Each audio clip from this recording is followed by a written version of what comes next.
سب سے پہلے رضا علی آبدی صاحب کا تھوڑا سا تعارف کروا دیں. یہ 30 نومبر 1935 کو یو پی میں پیدا ہوئے ہندوستان کے اندر, اور 1950 میں ان کا خاندان ہجرت کر کے کراچی آ گئے, اور اسلامیہ کالج سے تعلیم حاصل کی کراچی سے ہی. پھر اخباری صحافت کا آغاز انہوں نے 1950 اور 60 کی دہائی میں کیا. خاص طور پر روزنامہ جنگ اور حریت سے وابستہ رہے. 1972 میں یہ لندن منتقل ہو گئے اور B B C Urdu service میں شمولیت اختیار کر لی. وہاں جا کر جو ان کا اردو ادب کے ساتھ ان کی جبلت کے اندر جو اردو پائی جا رہی تھی وہ خوب نکھری, اور بین الاقوامی طور پہ ان نے اردو کی بہت زیادہ خدمت کی. اور سیربین ان کا جو پروگرام تھا ان کی اردو بولنے کی وجہ سے 1996 سے لے کر 2008 تک یہ بی بی سی میں رہے, اور یہ سیربین میں ان کا پروگرام مختلف حوالوں سے برِ صغیر کے حوالے سے چلتا رہا ہے. اس میں مشاوری کی جو ڈاکومنٹری تھی, یہ جرنیلی سڑک جو پشاور سے لے کے کلکتہ تک انہوں نے سفر کیا, وہ بی بی سی میں ڈاکومنٹری چلی. دریائے سندھ کے کنارے انہوں نے جو تہذیب کے حوالے سے پروگرام کیا, شیر دریا کے نام سے, وہ بھی بڑا مشہور ہوا. اس کے بعد دیگر پروگرام ان کے جہازی بائی, ریل کہانی اور کتب خانہ وغیرہ. کتب خانہ پہ بھی انشاءاللہ کریں گے. برِ صغیر پاک و ہند کے پورے جتنے بھی کتب خانے ہیں ان کو انہوں نے بی بی سی کے لیے ڈاکومنٹری بنائی, اور وہ بھی کتابی شکل میں آ گئی. تو اس کے علاوہ 30 سے زائد جو ان کے ثقافتی مضامین ہیں, مختلف باقی کتابیں ہیں. ان کی ایک اور تخلیق ہے بڑی خوبصورت کتابیں اپنے آبا کی, اور ایک کتاب کا نام تھوڑی سی تاریخ ہے. اس طرح متعدد کتابیں انہوں نے لکھی ہیں. اس حوالے سے 2013 میں باولپور اسلامیہ یونیورسٹی نے ان کو اعزازی طور پر پی ایچ ڈی کی ڈگری عطا کی ہے, یعنی اس سے نوازا ہے. اور باقی علمی ادبی ایوارڈ میں ان کے مقالے کی طرف آتے ہیں. باقاعدہ یہ تعارف درمیان میں تھا تو میں اس کو پہلے لے آیا. جرنیلی سڑک, ہم اس خوش نصیب نسل سے ہیں جنہوں نے 21ویں صدی سے پہلے 20ویں صدی کے آخری اشروں میں اپنی زندگی کے ابتدائی ایام گزارے ہیں, جس کی خوبصورت اور سنہری یادیں ہمارے دل و دماغ میں ہمیشہ معطر رہتی ہیں. بلا شبہ وہ دور سہولیات کے حوالے سے کافی مشکل تھا, لیکن قلبی ذہنی سکون اور فطرتی ہم آہنگی کے حوالے سے ایک بہترین دور تصور کیا جاتا تھا. ہمارے گاؤں میں ٹیلی ویژن کم ہی تھے, زیادہ تر گاؤں کے لوگ ریڈیو پر ہی خبریں وغیرہ سنا کرتے تھے, جس میں مشہور پروگرام 8 بجے بی بی سی کا ہوتا تھا وہ سنا جاتا تھا. اور اس کا سیربین پروگرام بڑے شوق کے ساتھ ہم بچپن سے سنا کرتے تھے.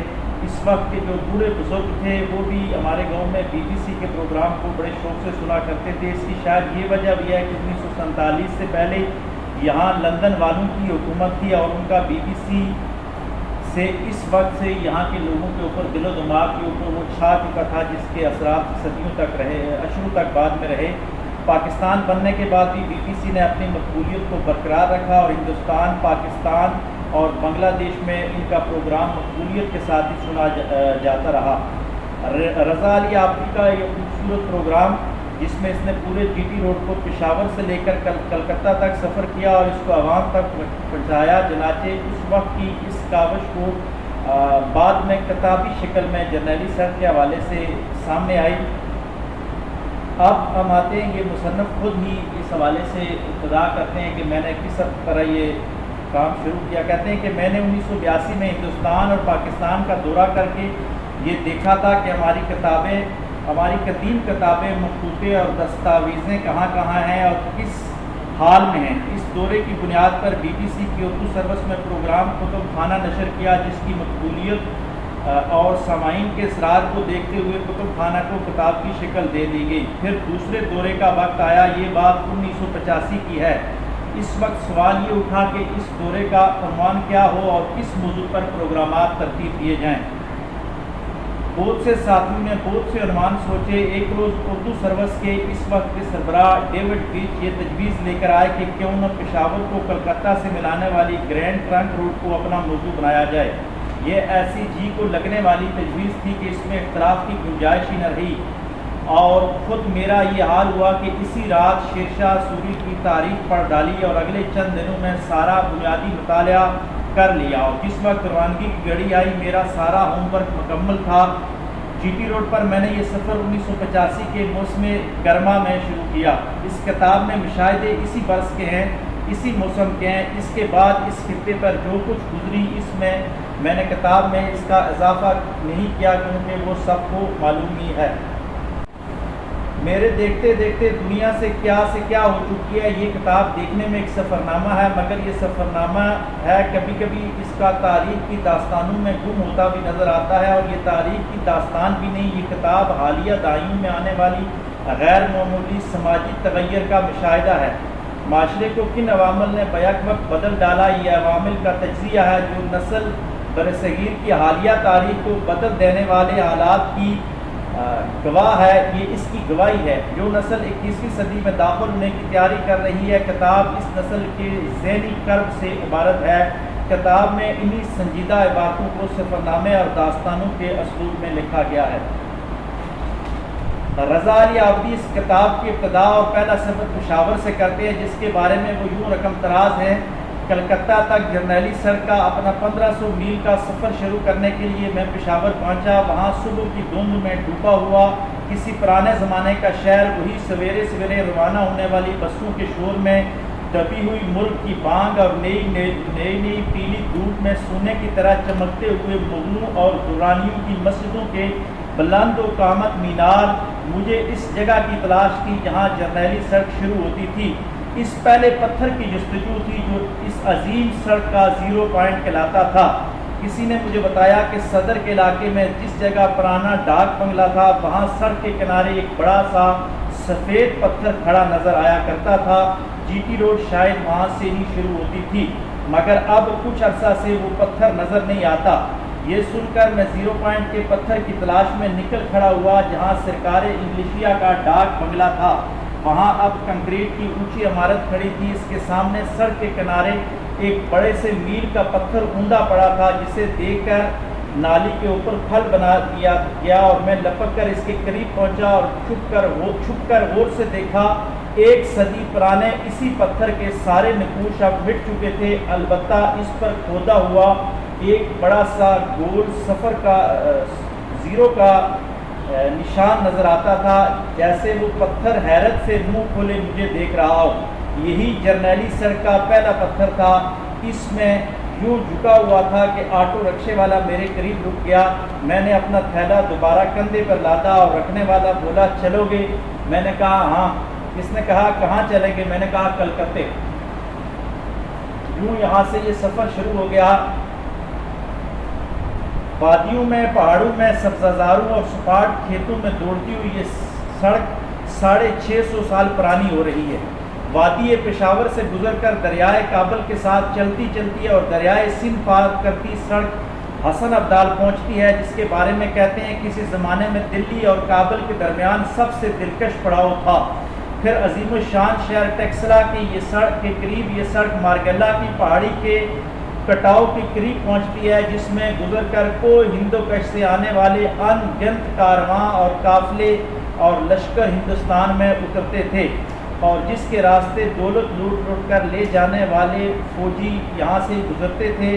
وہاں سے یہ روڈ راول پنڈی کو چھوتی ہے اور شیر شاہ کے قلعہ روہتاس سے بچ کر نکلتی ہوئی یہ سڑک جیلم شہر میں عمارتی لکڑی کے آروں کا شور سنتی گجرات پہنچتی ہے۔ محبوب سے ملنے کی آرزو مندروں کی طرح کچے گڑھے پر تو نہیں، البتہ 100 برس پرانی لکڑی کا ایک پل پر راستہ بناتی پہلوانوں کے شہر گجرانوالا اور جیالوں کے شہر لاہور سے بغلگیر ہوتی ہوئی جرنیلی سڑک پاکستان کو خیر باد کہتی ہوئی امرتسر میں داخل ہوتی ہے، پھر جلندھر اور لدھیانہ جیسے شہروں سے چلتی ہوئی تا حد نگاہ ہرے کھیتوں سے گزرتی نیلے نیلے دریاؤں کو پار کرتی سرہند شریف کے آستانے پر جبین عقیدت دھرتی ہوئی سڑک امبالہ پہنچتی ہے۔ اس کے آگے کرو کشتر کرنال اور پانی پت ہے اور پھر دلی۔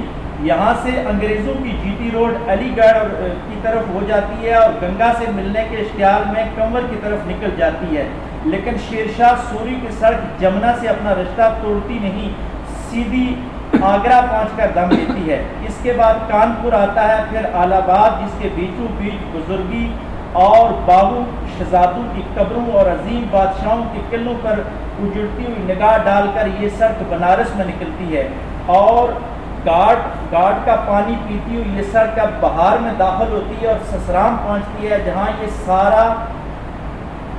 جہاں شیر شاہ سوری کا مہمار خاندان اپنی جاگیر میں ٹھنڈی خاک پر رخسار ٹیکانی، پھر کارخانوں اور مدنی کانوں کے علاقے سے گزرتی یہ سڑک دامبا سے رخصت ہو کر اساسول سے جا ملتی ہے اور بنگال کی بارشوں میں بھیگتی آنچل نچوڑتی یہ جرنیلی سڑک کلکتہ پہنچ جاتی ہے کہ کوئی اس کا ذکر کرے تو سینے پہ تیر سا آ کے لگتا ہے۔ تو ہم اس راستے اپنا سفر طے کریں گے اور دیکھیں گے راہ میں کیسے کیسے مقام آتے ہیں، مگر سب سے پہلے یہ دیکھ کر کہ یہ سڑک بنی کس نے بنائی۔ اور قدیم جرنیلی سڑک سے ذرا ہٹ کر رضا علی آبدی کہتے ہیں میں اسلام آباد میں نامور تاریخ دان ڈاکٹر احمد حسن دانی سے اس موضوع پر بات کرنے کے لیے گیا، تو انہوں نے باتیں کرتے ہوئے کہا کہ اس سڑک کی تعمیر کی حکمت یہ تھی کہ غالباً ہندو کش کی طرف سے آنے والوں کا مقابلہ کرنے کے لیے اور ہندوستان کا دفاع کی خاطر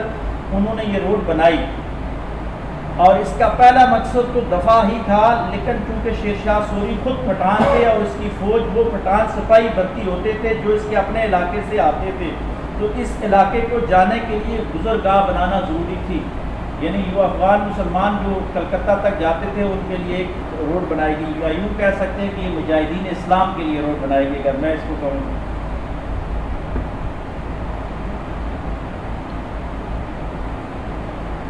دوسرا جو اہم مقصد تھا وہ تجارت تھا۔ قدیم زمانے سے ہندوستان جو چیزیں پیدا کرتا تھا یا جو صنعتیں یہاں قائم تھی ان کا مال خشکی کے راستے جایا کرتا تھا۔ قدیم زمانے میں اشوک نے ایک سڑک بنائی تھی، اس کے بعد پستالو نے سڑک بنائی، اور ہندوستان کا سب سے زیادہ مال اسی خشکی کے راستے مغرب کی طرف جایا کرتا تھا۔ اس کو فروغ دینے کے لیے شیر شاہ نے یہ سڑک بنائی، اور اس زمانے میں کیونکہ سمندر کے راستے مال جانے کا رواج نہیں تھا، اس وجہ سے یہ تجارتی طور پہ بھی بڑی اہمیت کی حامل تھی۔ رضا علی آبدی سب سے پہلے پشاور سے شروع کرتے ہیں اور پشاور شہر کے بارے میں بتاتے ہیں۔ اس کا اقتباس یوں بنتا ہے کہ میں جن دنوں پشاور پہنچا افغان پناہ گزینوں کا بہت چرچا تھا، ان کا نام لیتے لیتے پرانے باشندوں کے منہ میں کڑواہٹ آ جاتی تھی۔ میں نے کسی سے پوچھا کہ سنا ہے پشاور میں پشتو بولنے والے اقلیت میں ہیں؟ اس نے برا سا منہ بنا کر کہا صاحب پشاور میں اب افغان پناہ گزین اکثریت میں پائے جاتے ہیں۔ شہر کے کسی پرانے باشندے کی تلاش کرتے کرتے میں نمک منڈی میں پروفیسر امداد حسین بیگ صاحب کے گھر پہنچا۔ ہجرت کی تحریک سے لے کر پاکستان کی تحریک تک انہوں نے کتنے زمانے دیکھے تھے، اور مولانا ظفر علی خان کی نظموں سے لے کر قائد اعظم رحمۃ اللہ علیہ کی تقریروں تک سب کچھ انہیں زبانی یاد تھا۔ ہجرت کا قصہ تو یوں کہ افغانستان یہ وہ ہجرت ہے جو افغانستان کی طرف مسلمانوں نے کی کہ افغانستان کو دارالسلام قرار دے کر 18 جوشیلے مسلمان برطانوی راج کی مخالفت میں افغانستان کی طرف ہجرت کر کے قافلے کے قافلے اس کے پیچھے پھر خیبر کی سمت رواں ہو گئے۔ ان دنوں مولانا ظفر علی خان پشاور آئے تھے، انہوں نے ایک نظم پڑھی تھی جو امداد حسین بیگ صاحب کو اب بھی یاد تھی، اور وہ نظم اس طرح ہے۔ مولانا ظفر علی خان کہتے ہیں کہ جس میں اسلام کی عزت ہے وہی بات کرو، جس میں اسلام کی عزت ہے وہی بات کرو، ساتھ خیبر بھی ہے اسی میں علی مسجد بھی، پشاور میں علی مسجد بھی ہے اور خیبر بھی، تو کہتے ہیں جس میں اسلام کی عزت ہے وہی بات کرو، ساتھ خیبر بھی ہے اسی میں علی مسجد بھی، دور کیوں جاتے ہو مرحب سے یہی بات کرو، صاف کہہ دو کہ نہیں تم سے کسی بات میں کم، کسی انگریز سے جب بھی دقت ملاقات کرو۔ یعنی خودی کا کتنا بڑا کنسپٹ ظفر علی خان دے رہے ہیں کہ ہم آپ سے کسی صورت بھی کم نہیں۔ پشاور کی آبادی کے بارے میں ملک کے بڑے معروف تاریخ دان ڈاکٹر احمد حسن نے دلچسپ بات بتائی، کہنے لگے یہ شہر پٹھانوں نے نہیں بنایا بلکہ وہ تو شہر کے باشندوں کو حقارت سے اپنی زبان میں خاری کہتے ہیں۔ پشاور کاروباری اور تجارتی شہر تھا، یہ کام پٹھانوں کا نہیں، زیادہ تر تاجر پنجاب اور دوسرے علاقوں کے تھے، ان کے کاروبار کی زبان ہند کو بنی، اور اصل پٹھان گاؤں میں رہتے ہیں۔ پشاور میں پٹھان انگریزوں کے زمانے میں آئے، وہ بھی تجارت نہیں بلکہ ملازمت کرتے تھے۔ دانی صاحب نے کہا کہ یہ قصہ کہانی وہاں عام طور پر ملتی ہے، خاص طور پر اس علاقے میں جسے قصہ خوانی کہتے ہیں، کہ پشاور شہر کی بناوٹ پرانے قسم کی، اور یہ شہر اب بھی پاکستان کے اور شہروں سے بالکل مختلف ہے، لیکن اس کو آپ پٹھانوں کا شہر نہیں کہہ سکتے۔ اگر آپ کو اصلی پٹھانوں کا شہر اور پشتو کلچر دیکھنا ہے تو پھر آپ کو مردان جانا پڑے گا۔ یہ تھے ڈاکٹر احمد حسن دانی کی رائے۔ پشاور کا جرنیلی ایک سرے سے دوسرے سرے تک وہی حال ہے. کلکتے کا بنگالی زبان کا سرزمین بیچوں بیچ بعد مگر خود شہر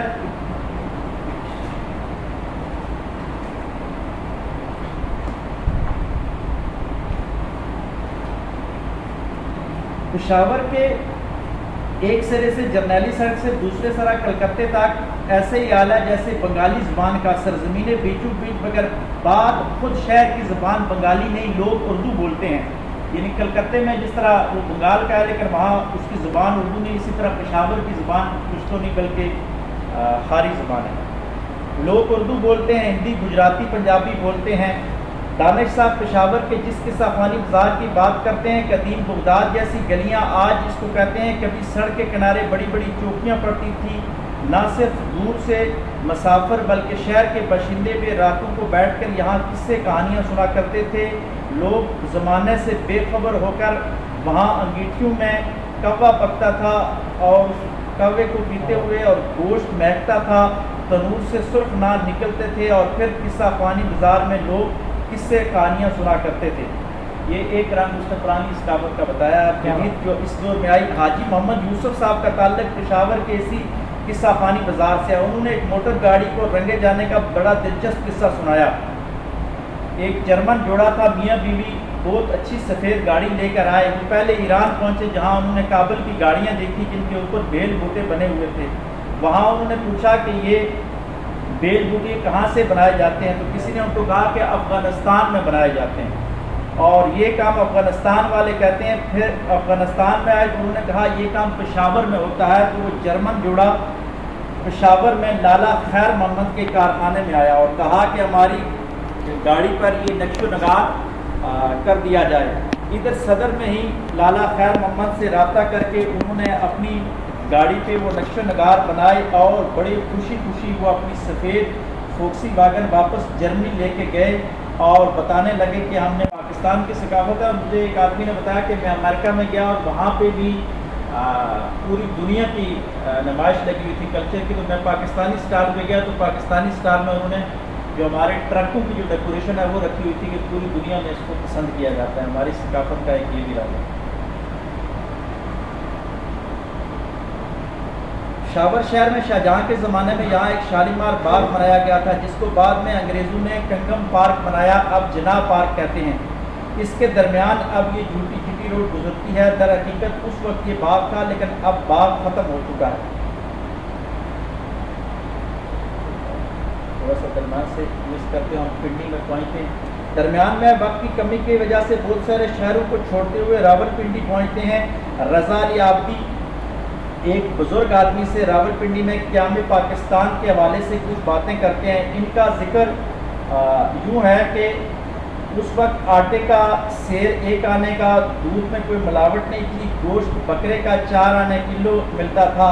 ہندو نے فیصلہ کیا تھا کہ پنجاب کی حدود میں گاؤ کشی نہیں ہوگی. تو اس پہ رضا علی آبدی اس بزرگ سے چونک کر پوچھتے ہیں کہ انگریز کے دور میں بھی راول پنڈی میں گاؤ کشی پہ ممانعت تھی, گائے نہیں ذبح کی جا سکتی تھی.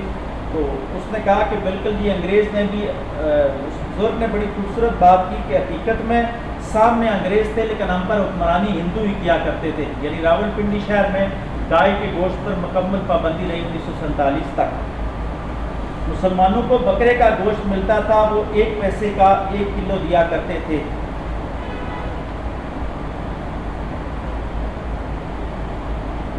1922 کا وہ ذکر بزرگ کر رہے تھے کہ سمجھ لو کہ 2 روپے من گندم تھی, آٹا 2.5 روپے من تھا اور 1 پیسے کی 1 روٹی ملتی تھی. یہ اس کی غربت اور اس عمارت کے حوالے سے وہ خود بات کرتے ہیں. مسلمانوں کی دکانوں میں صرف جوتی بنتی تھی. اور ایک دلچسپ بات, یہ پھر وہی پرانی بات آ گیا کہ راول پنڈی کی سب سے بڑی جامع مسجد وہ بزرگ کہتے ہیں کہ میرے والد نے بنائی, اور وہ بھی صرف ایک رات میں. سکھوں نے کہا کہ ہم نہیں بنانے دیں گے, مگر وہ زمین ہماری تھی. اس پر سردار موہن سنگھ نے کہا ہم نقشہ نہیں پاس کریں گے, جس پر تمام مسلمان اکٹھے ہو گئے اور ہر عورت اور ہر مرد نے اس مسجد میں حصہ ڈالا اور یوں ایک ہی دن میں وہ مسجد بن گئی. رضا علی آبدی کہتے ہیں کہ مگر جب میں مارگلہ کے سبز دامن میں سفید کمل کی طرح کھل اٹھی, وہ اسلام آباد کی مسجد شاہ فیصل ہے جس کی دلکشی کا یہ عالم ہے کہ نگاہ نہیں ہٹتی. شدید گرمی میں بھی اس کی ٹائلوں پہ پاؤں رکھیں تو ٹھنڈک محسوس ہوتی ہے۔ وہ پہاڑوں پر سوکھے جنگل سلگنے لگتے ہیں، اس وقت بھی اس کی حرارت میں کمی ہوتی ہے۔ جیسے یہی مسجد اب رہ گئی ہے جو فرقوں سے آزاد ہو کر وحدت کی شہادت دیتی نظر آ رہی ہے۔ یہ فرقہ واریت کے حوالے سے اس نے بات کی کہ مجھے ایک ہی مسجد نظر آئی جس میں فرقے کے حوالے سے کوئی بات نہیں۔ جرنیلی سڑک کے کنارے گجر خان کے قریب ایک مسجد کی پیشانی پہ یہ لکھا تھا کہ یہ مسجد فلاں مسلک سے تعلق رکھنے والوں کے لیے ہے۔ جیلم کے اہل حدیث چوک میں بھی یہی منظر تھا۔ اس سے آگے چلا تو کسی مینار نے عبادت کی قسم نہ کھائی۔ ہاں تو راولپنڈی کے ایک ماضی کا حال ایک صاحب نے کھولا کہ عجیب انسان تھے ایک انگریز نے کہ عجیب انسان تھے ہندوستان میں عمر گزاری اور ایک ایک پتھر الٹ کر دیکھا شاید اس کے نیچے تاریخ کوئی چھپی ہو۔ انہوں نے سب سے پہلے پرانے شہر کے کھنڈرات دریافت کیے اور یہاں اب اوجڑی کیمپ ہے، یہ کسی انگریز کی تحقیق کو ذکر رکھا ہے، یہاں حضرت عیسیٰ علیہ السلام سے پہلے کے آثار موجود ہیں۔ یہ شہر کو ہندوکش سے اتر کر ہندوستان کے میدانوں کی طرف آنے والے لشکروں کے راستے پڑتا تھا، چنانچہ بڑی مشکل سے آباد ہوتا تھا اور پھر بڑی آسانی سے لٹ جایا کرتا تھا راولپنڈی شہر۔ بالآخر یہاں کے گکھروں نے پڑاؤ ڈالا اور یہ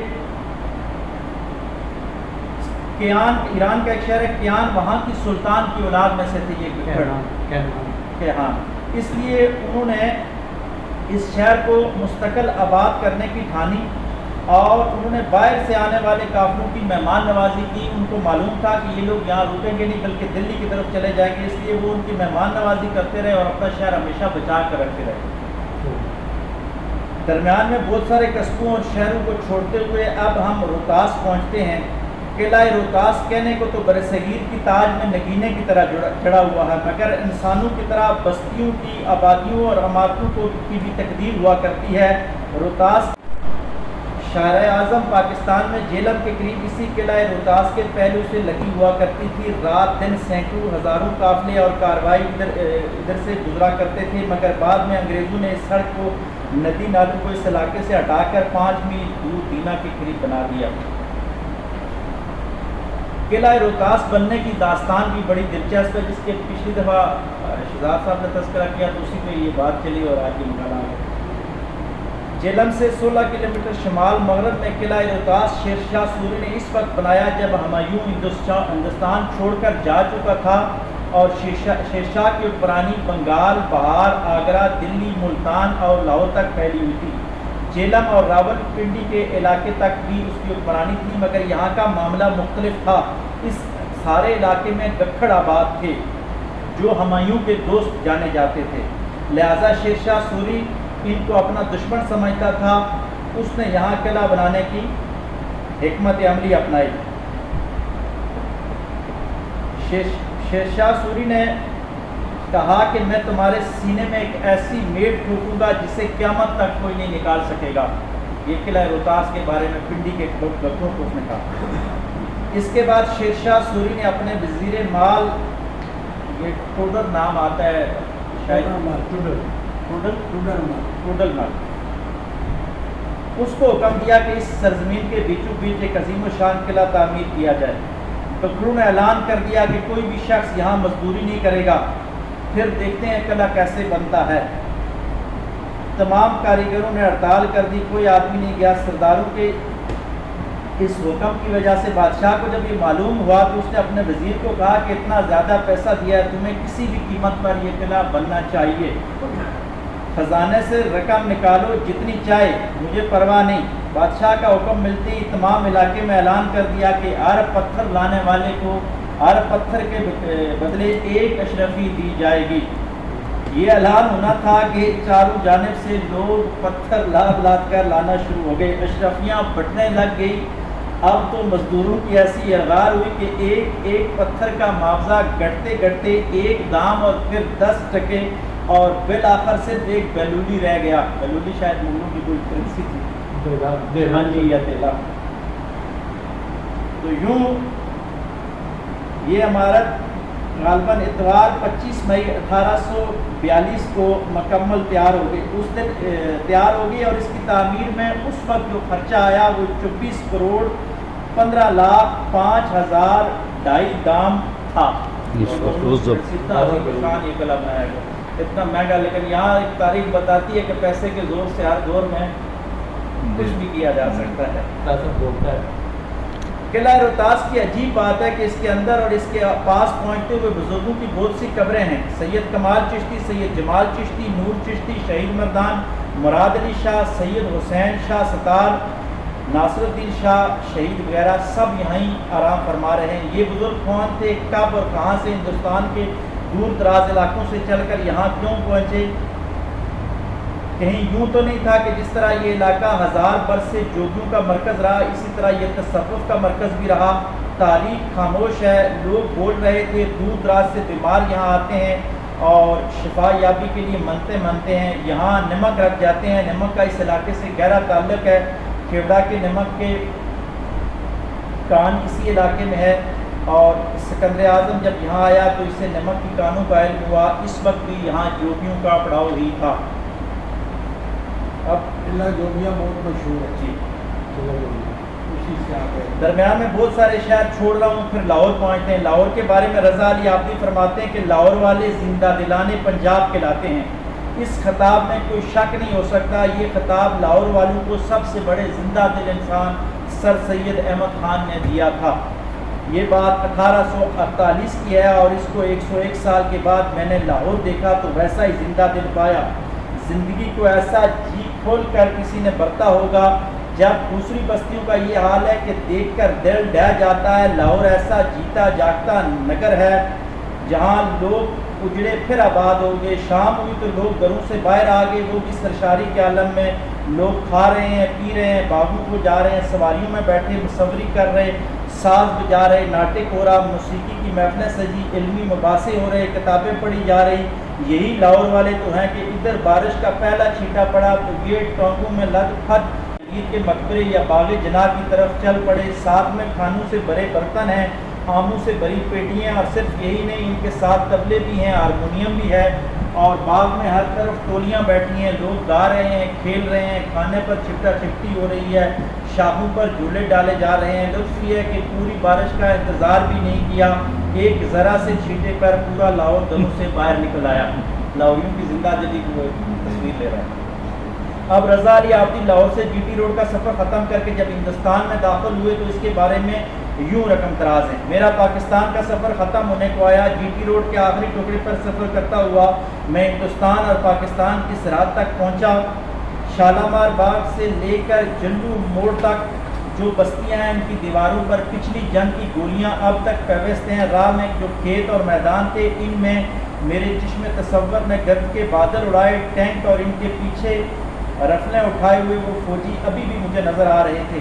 یہ 1965 کی جنگ کا وہ نقشہ کھینچا کہ سارے علاقے میں ہندوستان کی فوج کیسے داخل ہو۔ لاہور کے بعد ہم امبالہ میں جاتے ہیں جی، اور امبالہ شہر بھی مسلمانوں نے ہی آباد کیا تھا۔ اس حوالے سے یہ بات مشہور ہے کہ غوری نے یہ علاقہ متقی کو عطا کیا، بابر نے یہی جاگیر صدر جہاں کو عطا کی اور پھر مسلمانوں نے اس کو آباد کیا۔ لیکن یہاں کی اردو زبان کے حوالے سے رضا علی آبدی نے بڑی خوبصورت بات کی۔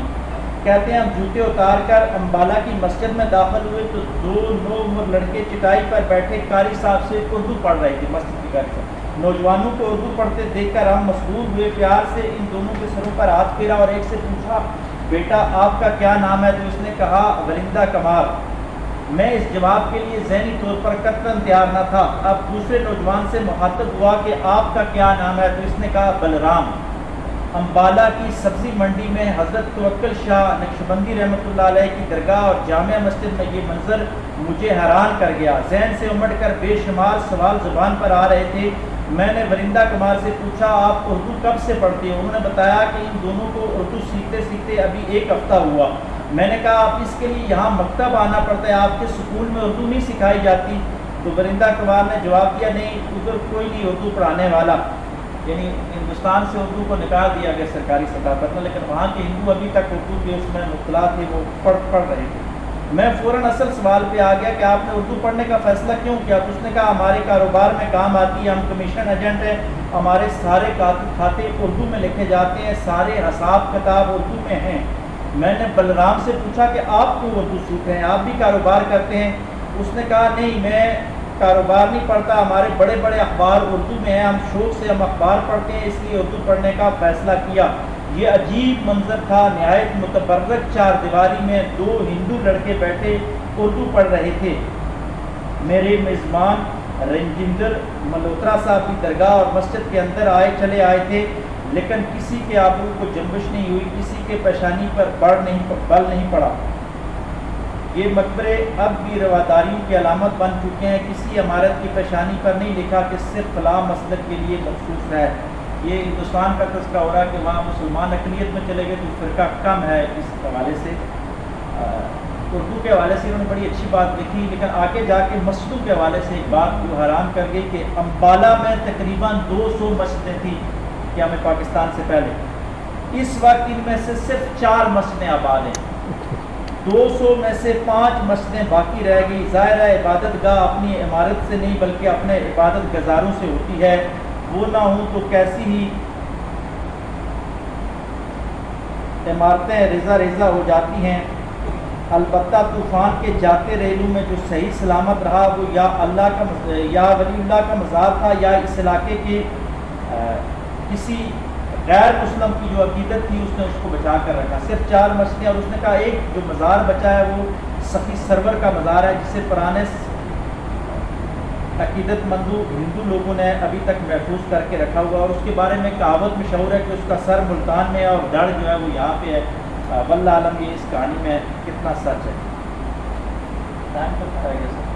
2 بجے ختم، یہ سب 2 بجے ختم کرنا ہے؟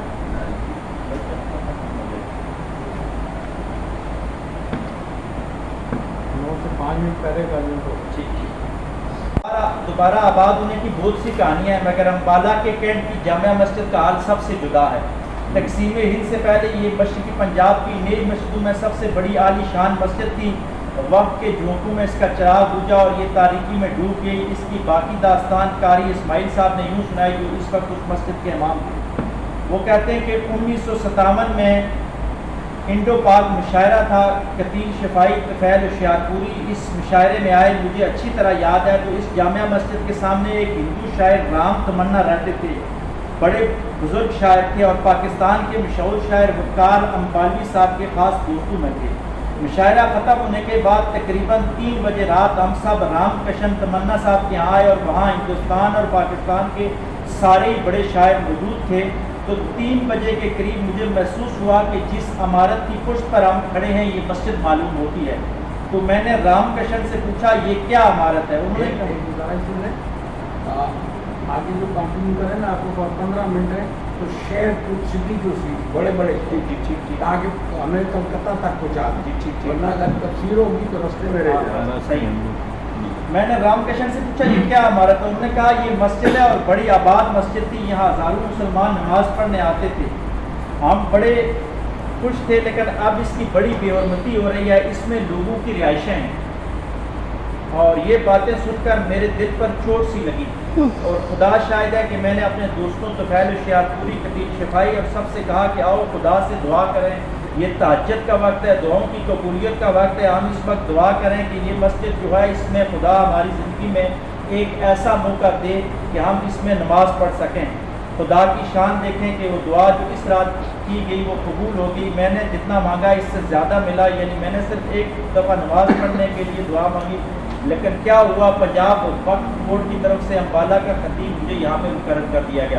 میں اس کو مختصر کرتا ہوں، وہ یہ کہتا ہے کہ اسی مسجد میں مسجد کے اندر مشاعرہ ہو رہا، تو بعد میں رات کے 3 بجے محسوس ہوا کہ یہ عمارت، انہوں نے کہا کہ یہ مسجد تھی پرانی، تو اس وقت ان کو احساس ہوا، انہوں نے دعا مانگی۔ بعد میں لمبی تفصیل ہے، وہ کہتے ہیں میں نے جا کے وقف بورڈ میں مقدمہ کیا اور میں جیت گیا، اور صرف ایک مسجد جو امبالہ کی 4 مسجدوں میں سے ایک انہوں نے برقرار کروائی۔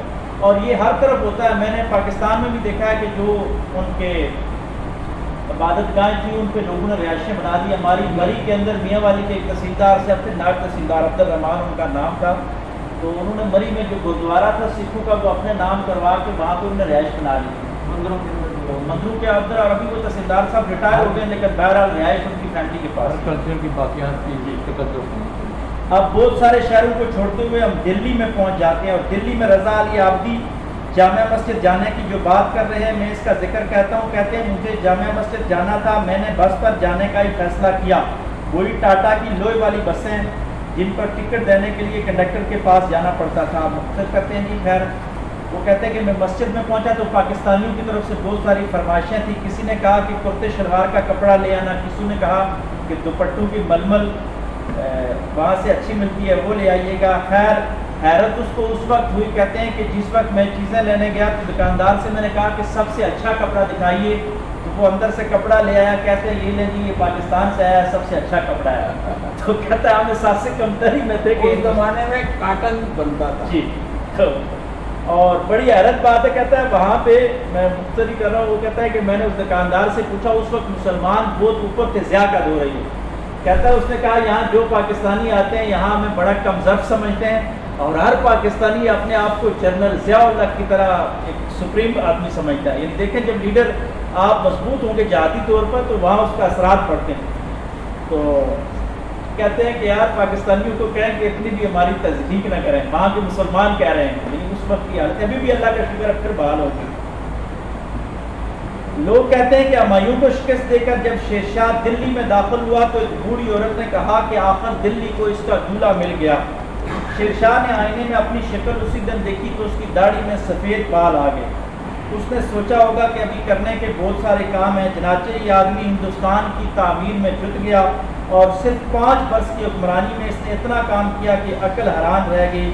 سڑکیں، سرائیں، کنویں، مسجدیں اور زمین کے حوالے سے کام، کاشتکاری، ڈاک، تعلیم، کرنسی، صحت عامہ، یہ سب جو ہے شیر شاہ سوری نے 5 سال کے عرصے میں ہندوستان کے اندر ایسے فلاحی کام کیے ہیں۔ اب تھوڑا سا دلی کے اجڑتے ہی قافلے چلتے گئے، وقت کی دھند میں گم ہوتے کوٹلہ کے قریب شیر شاہ کے شہر کا پہلا دروازہ ملا، لال دروازہ، کابلی دروازہ، خونی دروازہ، اور پھر پرانے قلعے کے سامنے اس شہر کی جنوبی دروازہ ملا، نہایت بلند، نہایت پرشکوہ عمارت۔ اس دروازے سے نکل کر ایک سڑک کے جانب ایک خستہ حال برج، خمیدہ دیواریں، چپ کی زبان ہزاروں سال کی مسلمانوں کی داستانیں سنا رہی تھی۔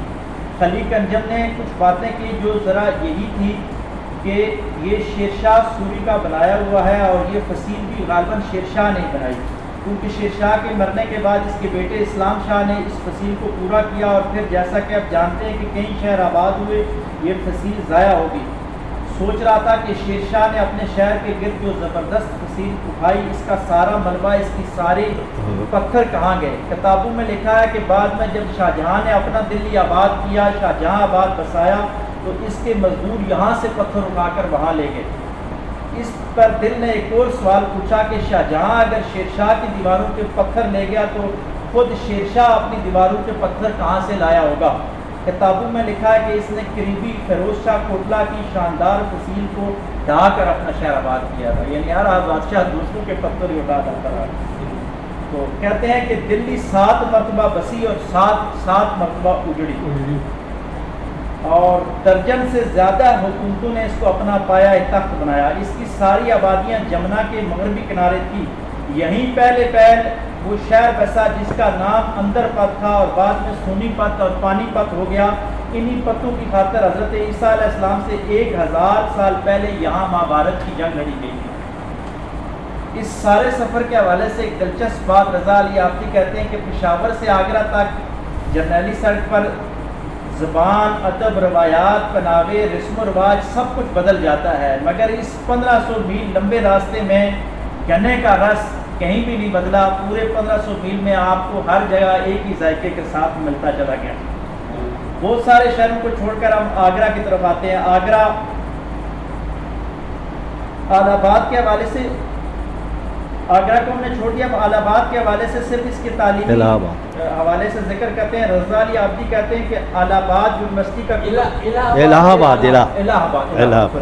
الہ آباد یونیورسٹی کا کتب خانہ حیرت انگیز ہے۔ اس میں کتابوں کا اتنا پرانا ذخیرہ جمع ہے کہ شاید ہی وہاں کوئی نایاب کتب نہ ہو. اور یہ سر سید احمد علی خان کی جو اپنی لائبریری تھی ان کی ساری کتابیں جو الہ آباد کو اس کی لائبریری کو دے دیں. اور وہاں پہ اقبال شعر کی جو اسامی ہے وہ اس وقت خالی پائی جا رہی ہے، اس کا ذکر یہ بڑے گرو کے ساتھ کر رہے ہیں. اور پروفیسر عقیل رضوی الہ آباد کے حوالے سے لکھتے ہیں کہ یہاں خانقاہیں اور دائرے بولتے ہیں، صوفیوں کے دائرے آج بھی قائم ہیں کسی نہ کسی شکل میں دوبارے کے قریب. اب آگے مختصر کرتے ہوئے پھر آگے چلتے ہیں جی، بنارس چلتے ہیں. بنارس کے مندر مشہور ہیں. اس حوالے سے رضا علی آبدی کہتے ہیں کہ دریا کے کنارے گنگا اشنام کرنے والوں کا ہجوم ہے جو نہاتے جا رہے ہیں، رام بھجن گاتے جا رہے ہیں. اب پجاریوں کی ٹولیاں ہیں جو آنکھیں میج کر بھجن گاتی نہیں بلکہ اب لاؤڈ سپیکر پر بڑی اونچی آوازوں کے ساتھ ٹیپ ریکارڈنگ چل رہے ہیں اور اس پہ ان کے بھجن گائے جا رہے ہیں. یہاں وہ فضائی آلودگی کا ذکر کر رہا ہے کہ مسلمانوں اور ہندو صاحب نے لاؤڈ سپیکر کا مقابلہ جو ہے وہ شروع کر رکھا ہے. بنارس کا پرانا نام جو تھا دارنسی تھا.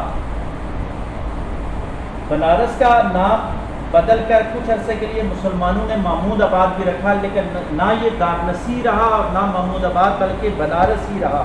بعد میں ہندو کی حکومت نے اس کا نام سرکاری طور پر پھر دارنسی ہی رکھا، لیکن بس کنڈکٹر سے لے کر پوسٹ ماسٹر تک سب اس کو بنارس ہی کہتے ہیں. حضرت عیسیٰ علیہ السلام سے 600 سال پہلے بنارس نہایت اہم مقام تھا. یہاں بدھ مت کا قدیمی مرکز تھا اور مسلمانوں کے عہد میں محمود غزنوی نے اس کو فتح کیا. پھر قطب الدین غوری نے بھی یہاں پہ قبضہ کیا اور علاء الدین خلجی نے بھی یہاں مندر ڈھا کر مسجدیں بنائی. اور مغلوں کے زوال تک بنارس پر مسلمانوں کی حکمرانی رہی. اور یہاں پہ جو خوبصورت بات وہ کہتا ہے کہ سب گھاٹوں اور مندروں میں سب سے جو اونچی مسجد نظر آتی ہے بنارس کو، ویسے بھی مندروں کا شہر کہتے ہیں اورنگزیب عالمگیر کی مسجد نظر آتی ہے جس کا مینار اب بھی سب سے زیادہ بلند ہے. لیکن وہ کہتا ہے میں مسجد اس کی چھوٹی مسجد جانے لگا تو میزبانوں نے مشورہ دیا کہ آپ نہ جائیں، شاید سیکورٹی کے حالات ہوں، اس نے ذکر نہیں کیا. چیز تو اچھی تھی لیکن باہر پولیس کا پہرا تھا، شاید ہندو مسلم فسادات کی وجہ سے. یہاں پہ آ کے وہ اپنے مردے جلاتے ہیں بنارس میں اور کہتے ہیں جس طرح ہم لوگ دی جاتی. یہاں مسلمانوں کا تذکرہ کر رہا ہے کہ سب لیبل مسلمان ہیں، لیکن وہ کہتا ہے کہ 3 روپے دیہڑی ان کو مل رہی ہے. اس دور میں 80s کی بات ہے، اتنے مشکل حالات ہیں مسلمانوں. درمیان میں بہت ساری چیزوں کو مختصر کرتے ہوئے ہم کلکتہ پہنچ گئے اور کلکتہ پہنچ کر رضا علی آبدی کہتے ہیں لیجیے میرا جرنلی سڑک کا 1500 میل کا سفر تمام ہوا. سیاحوں تک جاتی ہے اور کلکتے والوں کو بتایا گیا یہاں سے شروع ہو کر پشاور تک جاتی ہے. لوٹنے والوں نے دونوں دنیاؤں کو لوٹا اور دونوں دنیاؤں کو لوٹنے کا ثواب اپنے نام پہ کر دیا.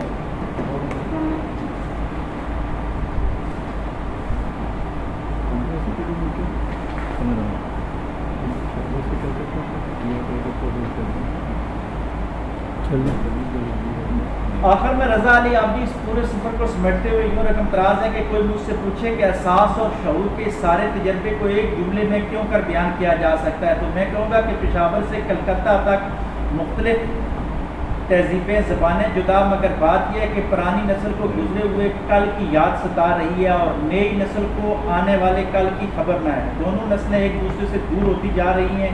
اس کو گئے دنوں کے دکھڑے اس کی سمجھ سے بالاتر ہیں. اس کی کھلی فضا میں بے روح نوک جوک کا زمانہ ختم ہو گیا ہے. زمین کے ذہن کے دریچے کھل چکے ہیں. جس کے راستے دنیا بھر کا ادب ایک زمانہ کتاب کے شکل میں آتا تھا، اب ریڈیو اور ٹیلی ویژن کے ذریعے ایک نظریات کا سیلاب امڑ آیا. اور بڑی وہ بات کہہ رہا ہے کہ پاکستان میں دولت برس رہی ہے. یہ اس وقت کی بات ہے جب افغان بات چل رہی تھی. کہتا پاکستان میں دولت برس رہی ہے، منشیات سمگلوں سے لے کر کاروباریوں تک سب امیر ہو رہے ہیں اور ہندوستان میں دولت ابل رہی ہے. 70 کروڑ کا یہ ملک غلے کے معاملے میں اتنا خود کفیل ہو گیا ہے کہ پانی پت میں ایک ڈرائیور نے مجھے بتایا کہ اب گوداموں میں غلہ رکھنے کی جگہ نہیں، ہم تمام بوریاں باہر کھلے آسمان کے نیچے ڈال دیتے ہیں. لیکن اس سب کے حوالے سے وہ آخر میں یہی کہتا ہے کہ انسانوں کی جو حالت ہے نہ انڈیا میں بدلی ہے اور نہ پاکستان میں بدلی ہے. دونوں کی حالات تو ٹھیک ہوئے اور تو اس وقت حالات ٹھیک تھے، لیکن سارے کے سارے لوگ ہی غریب ہی ہیں. اور تعلیم کے حوالے سے بس ختم ہے. میں ختم کر کے جی صرف نظام تعلیم کے اوپر کہتا ہے تعلیم کے حوالے سے ایک بڑی حیرت کی بات میں نے پورے انڈیا اور پاکستان میں دیکھی کہ قومی زبان ہندی اور اردو ہے، لیکن کسی کو بھی نہ ہندی پڑھانے کی فکر ہے نہ اردو پڑھانے کی فکر ہے، سب لوگ انگریزی پہ ہی زور دے رہے ہیں اور انگریز بننے پہ فخر کر رہے ہیں۔ بس میں اسی پہ ہی ختم کرتا ہوں کہ ایک چیز کا مجھے بڑا دکھ بھی ہوا اور میں معذرت بھی چاہتا ہوں لکھنے میں نے کل رات کو اس کو